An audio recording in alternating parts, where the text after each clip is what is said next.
Welcome back to part 3 of our Spanish Inquisition class. Today we're going to talk about Jewish responses, the post-period history, and a few debates that take place amongst professional historians about the Spanish Inquisition.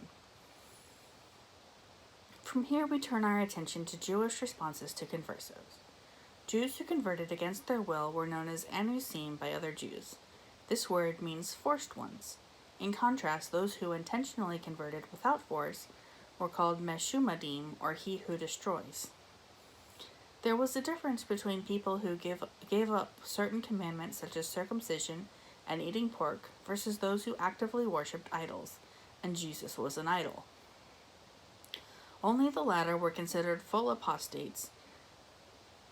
Full apostates were condemned by the Torah, regardless of whether one was an apostate based on conviction or convenience. In the 12th century, Maimonides rules that Islam was not a pagan religion, but the question was more complex with Christianity since it embraced the Trinity.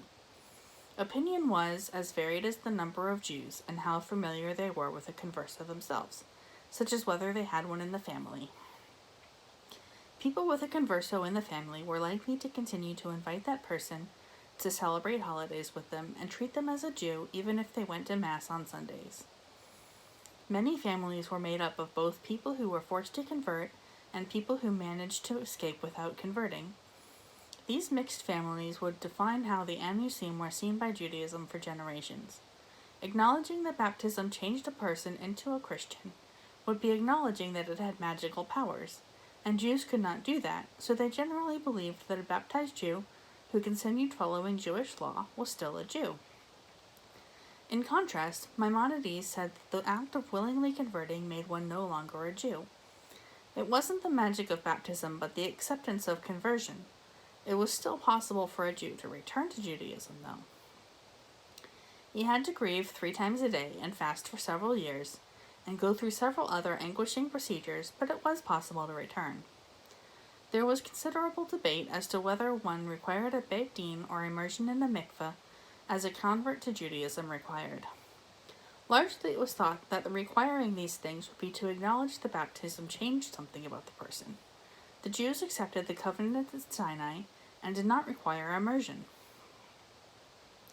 There was considerable debate as to whether the meat or wine in converso homes was kosher. Eventually, it was argued that a Jew who sinned was still a Jew, and therefore their meat and wine was kosher, if they claimed it was. It was considered by Maimonides that someone who didn't leave was almost a wanton sinner, but because they did not believe they were sinning, they were still considered a kosher witness. This permitted them to witness a divorce to create and allow a woman to remarry. Also related to marriage was the question of whether a converso brother-in-law was required to marry a woman whose husband died, as was required by Jews. Eventually, it was decided that the woman was free to live her life anew as a Jew.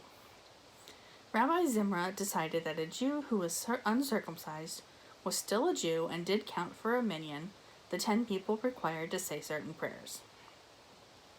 Some conversos did get circumcised, as it became more important amongst them than it was amongst the Jews themselves. As knowledge of Jewish traditions and laws decreased, those symbols that they did know took on increased importance. Some started to think of it as a baptism and believed that sins they had committed before being circumcised didn't count. Rabbis tried to argue against this view, particularly for those who continued to pretend to be Christians. In 1496, the King of Portugal issued an edict of expulsion, but then, desperate to keep the Jews in his country since they represented about 10% of his population,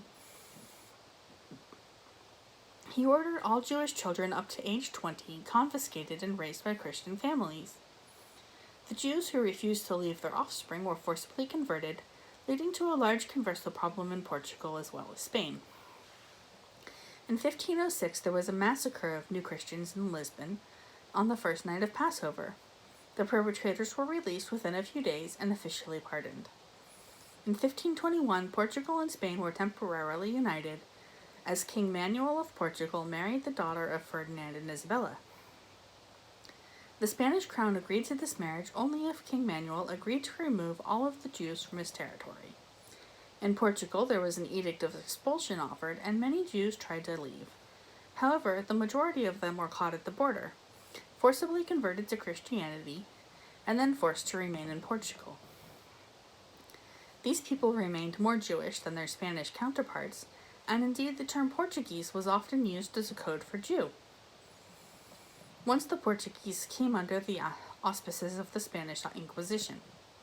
In 1531, the Pope introduced the Inquisition to Portugal.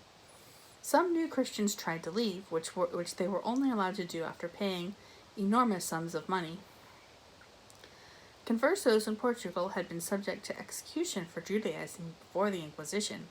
In 1533, the Pope issued a bull of pardon, claiming that Jews who had been forcibly converted were not Christians at all, and therefore it was not possible to be heretics. This didn't last long. By 1541, the first auto de fe was held in Lisbon.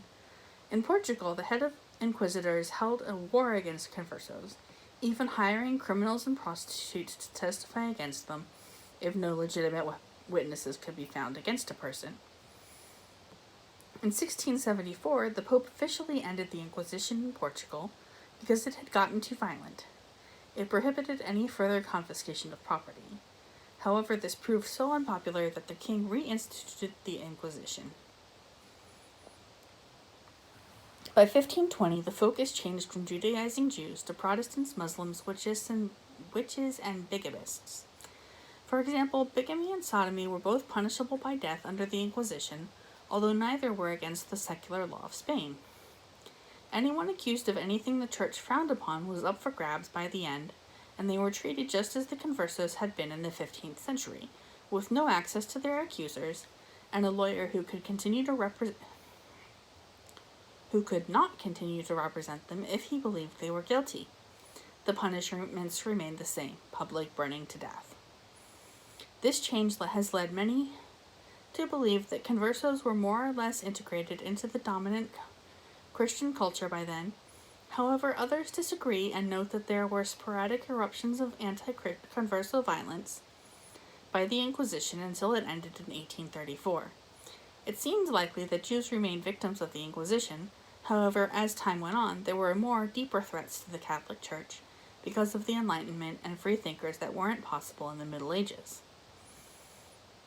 King Joseph Bonaparte ended the Inquisition in 1808, but, to universal surprise, Ferdinand VII reinstituted it. It wasn't until 1834 that the tribunals officially and permanently disappeared from Spain.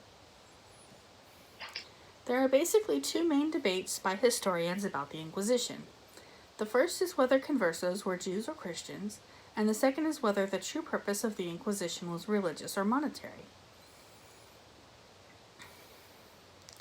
By the end of the 16th century, many terms used for Conversos that indicated the problem was racial rather than religious.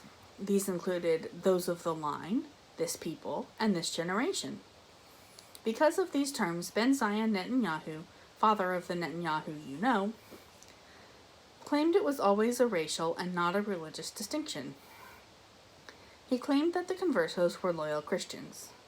Likewise, Don Diego claims that 90% of the Conversos who were killed were good Christians based on the fact that they would not confess to being Jews, even to avoid being burned alive.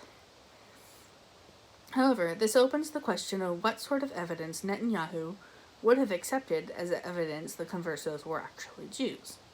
Certainly it would be deadly to leave any kind of paper record attesting to their Judaism anywhere it could be found, so they almost certainly wouldn't have been stupid enough to do this. It seems likely, based on their confessions and their actions upon leaving Spain, that Judaizing was common amongst Conversos. It is possible there was also a racial component, however, as we have seen it among modern anti-Semites.